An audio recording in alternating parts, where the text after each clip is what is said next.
Thanks, Ross. It's really not that bad, the boat trip. He's exaggerating. Mostly it's calm and lovely. Now, I've got 10 minutes today to flash on some of the interesting conservation-related issues in Australia at the moment. And I hope to impress on you the complexity of some of these, the contentiousness of them, and the fact that we often need a lot more than our science to deal with them. So I'm going to start in Tasmania. Beautiful place. Now, for decades there has been a lot of conflict between the forest workers and the environmentalists about the old growth forests, whether they should be kept locked up or whether they should be opened for logging. Sometimes logging for wood chips even. Now, last year there was an agreement reached. It was a historic agreement. A big chunk of it was World Heritage listed, and everyone was happy. So it was a big breakthrough that all the groups were happy. Now, we had a change of government, and now they want to delist 4,000 hectares of this forest area. So you can imagine there's a lot of angst down there about this going ahead. So, a contentious one. Now to a freshwater conservation problem. The Murray-Darling Basin, for those of you who aren't Australian, is our biggest river system, and it's a really difficult one to manage. One of the reasons for this is that it covers so many different jurisdictions. So we have the Murray-Darling Basin in Queensland, in New South Wales, in Victoria and in South Australia. And each of those state governments wants their own particular part of the action on the Murray-Darling.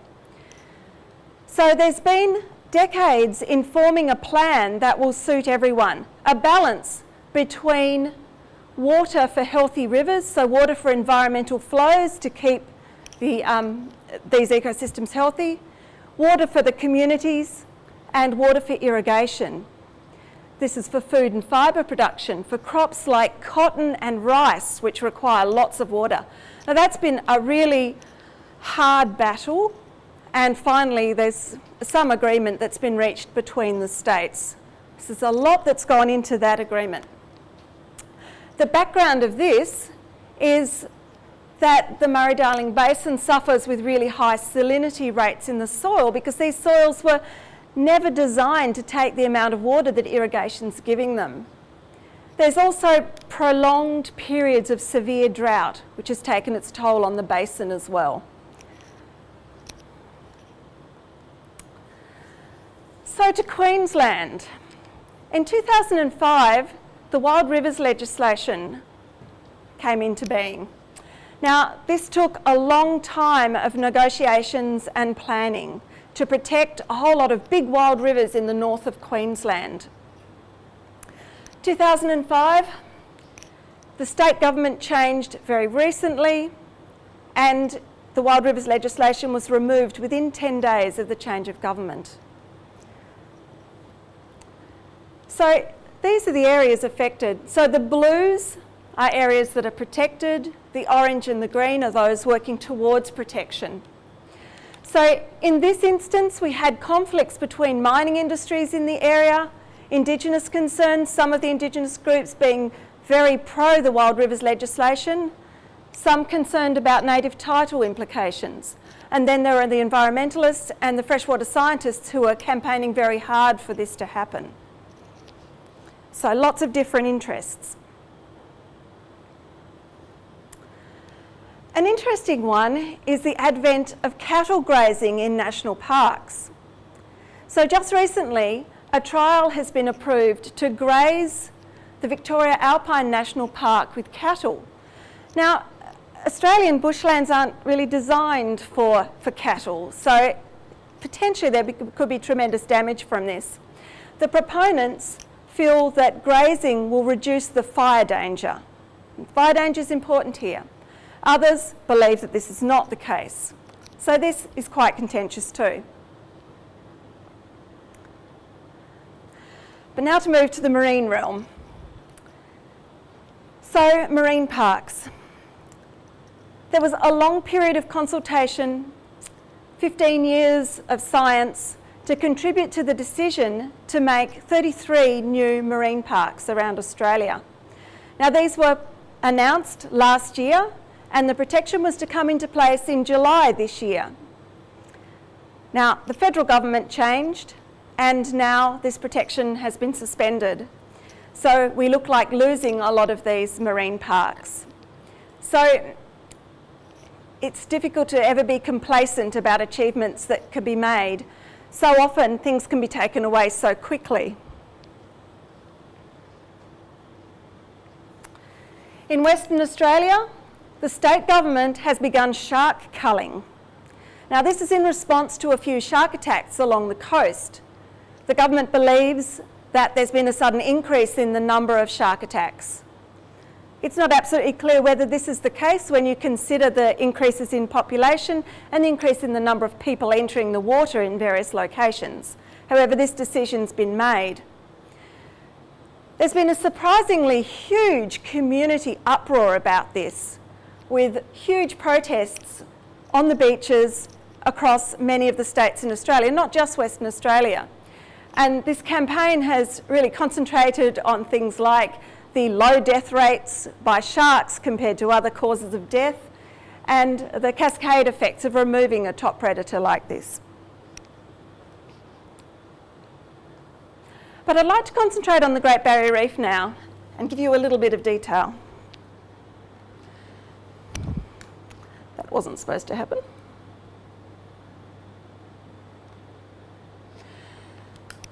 So this is arguably the treasure of Australia's environment, though I am a tiny bit biased.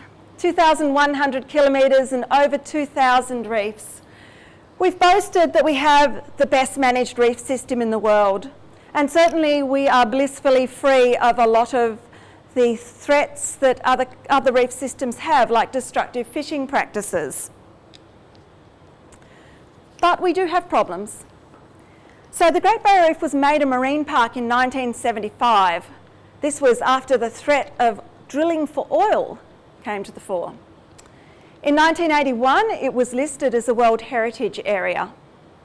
In 2004, there was a rezoning, and this was a representative areas program to protect parts of the reef that represented all sorts of different habitats. The result was that we went from about 3% protected areas to about 35%, so a great outcome. In 2014, we are sitting waiting for UNESCO to decide whether or not to classify the Great Barrier Reef World Heritage Areas in danger. So things aren't quite going to plan. It's important to understand that the Great Barrier Reef is not pristine.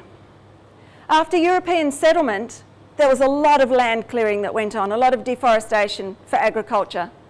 And so we have a lot of land use impacts coming into the reef. Recently, the results of a long-term monitoring program over 27 years were released, and they're quite devastating. This long-term monitoring program showed that over 50% of coral cover had been lost on the Great Barrier Reef in these 27 years. They tried to attribute the damage to various things, to tropical cyclones, to crown of thorns, to coral bleaching. So it's not pristine. Unfortunately, coral reefs are really vulnerable to climate change, and they're vulnerable in a number of ways. To temperature, causing coral bleaching, increases in disease, reproductive changes, growth changes, storm damage, breaking corals, throwing them off the reef, sea level rise with all sorts of problems, and ocean acidification, which will change the pH, the chemistry of the ocean, making it harder for animals to produce calcium carbonate, the building block of the reef. So we've got all of those problems with climate change that will become worse as the century goes on. So reef scientists and managers agree that resilience is really important. So what this means is improving the condition of reefs as much as we can so that they have the best possible chance against the ravages of climate change. So to do this, we need to do things like increasing water quality as much as possible, avoiding overfishing, and protecting as many areas as we can. So, against this backdrop, we're industrialising the coast of the Great Barrier Reef, which is not ideal. So one of the main parts of this industrialisation are the development of ports along the coast. Now, some of these are already there. It's hard not to hear of Gladstone, very big port development where the fishery is pretty much closed. We've had diseased turtles, we've got very poor water quality. Now, why have we got all these port developments coming? We've got a number of existing ports and a lot of proposed ports. It's to service coal mines in the Galilee Basin that are on their way to being approved or have already been approved.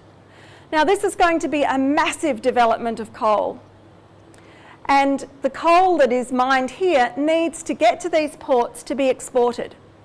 So it'll be carried by rail across to the coast and shipped off. So we'll concentrate on Abbot Point because this will be the largest coal port in the world, and it's recently been approved by the Federal Environment Minister.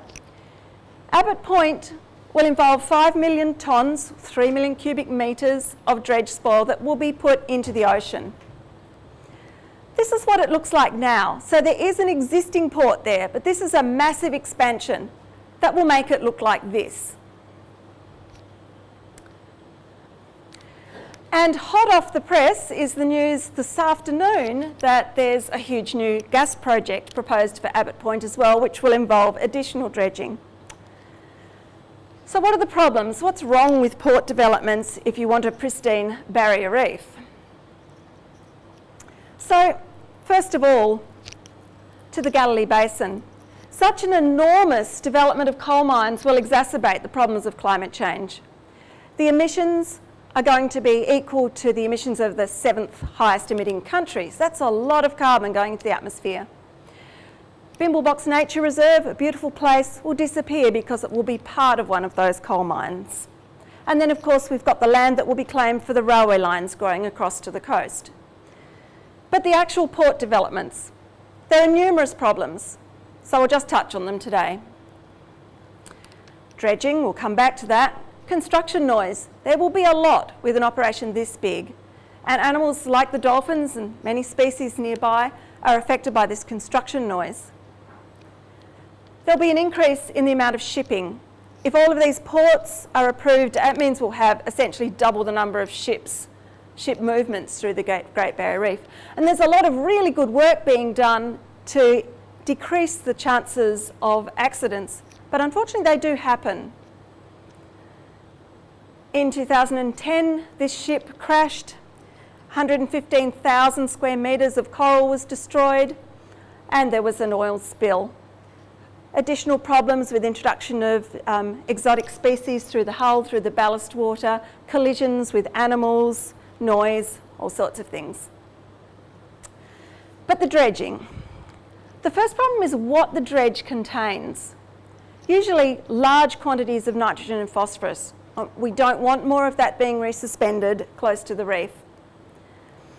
There are many poisons often, things like metals, antifoulants, paint debris, all sorts of things can find their way there, pesticides, herbicides.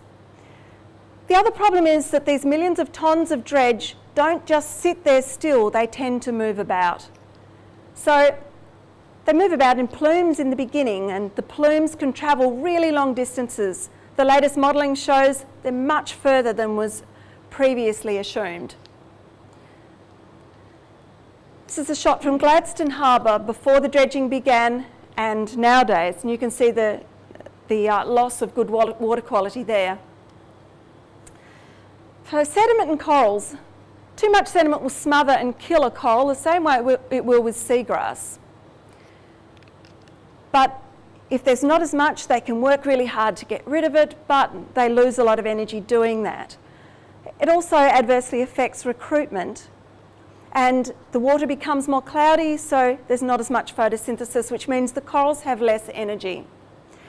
And a recent piece of work that will be out soon shows a very definite link between coral disease and dredge spoil. So lots of problems there. Another fundamental problem here with the management of the Great Barrier Reef is that the approvals process is problematic.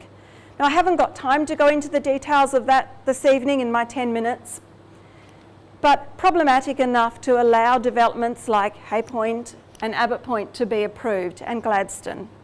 So that's a problem for us. But if we look at Abbot Point, it's a bit like a soap opera. It's fascinating. The characters are larger than life, many of them. So we have a state and a federal government that are very pro-development and unconcerned about climate change. We have ports commissions which are desperate to build these ports. It's their business and they create lots of jobs.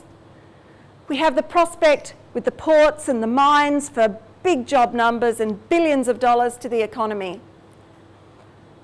The fishers remember. They remember that the first port development at Abbot Point stopped the fishery for 2 years. It was a quiet 2 years for the fishers in that region.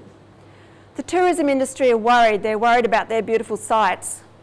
The reef scientists are very worried and trying to get their science heard. The corporations are pulling out. So we've had a couple of really big corporations pull out of the Abbot Point development. BHP, Lend-Lease, huge corporations. And then we've got mining magnates, definitely larger than life, involved in those big coal mines. Clive Palmer, big personality and a recent Member of Parliament. Gina Reinhardt owns another of them. So these are very influential people who own these coal mines. Environmentalists are campaigning very hard. At the moment, all the NGOs who deal with these sorts of things are campaigning on the same thing. It's quite nice to see the unity. And the community campaigning has been enormous as well. Very quickly, there were 250,000 signatures on a petition about port developments. So it's really interesting. And you can see when you look at issues like this that there's so much involved. There's so much more than the straight science. So I hope that, that many of you will choose to take this program. It's a great program and it will equip you to really have an effect in these sorts of situations. Right, thank you.